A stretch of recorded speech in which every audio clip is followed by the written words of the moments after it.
আমার পশ্চিমবঙ্গের মা বোনেরা তারা যখন খুশি বেরোবেন, যা পোশাক পরতে ইচ্ছে করে সেই পোশাক পরবেন, আর যখন যা খেতে ইচ্ছে করে সেই খাবার খাবেন। কেউ বলবে না আপনাকে কি পরতে হবে, কি খেতে হবে, আর কখন আপনার বেরোনো উচিত বা কখন আপনার বেরোনো উচিত নয়। আমরা বলবো না রাত্রির 8টার পর মহিলারা বেরিয়েছে কেন। মন খুলে খোলা আকাশের নিচে বিজেপি সরকারের আমলে নিঃশ্বাস নিন, স্বাধীনতার নিঃশ্বাস। এবং আরেকটাও সুখবর, এতদিন উইমেন হেল্পলাইন নাম্বার ছিল না, আমরা বহুবার বলেছিলাম। তাই খুব শীঘ্রই 181 উইমেন হেল্পলাইন নাম্বার আমরা চালু করতে শুরু করেছি, চালু করব খুব তাড়াতাড়ি, খুব শীঘ্র।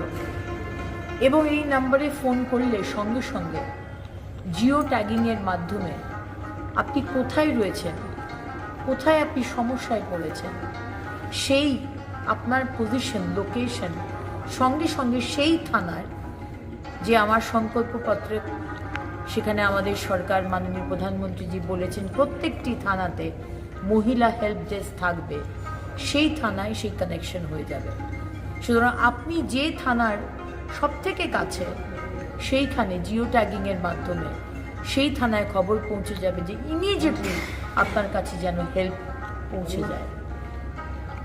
তাই আমার সমস্ত মা বোনেরা, আমার সমস্ত মা দুর্গা, মা লক্ষ্মী, মা কালী, মা সরস্বতী, মা মনসা, মা জগদ্ধাত্রীরা আর মরাল পুলিশিং আপনাদের কেউ করবে না। ভালো থাকবে।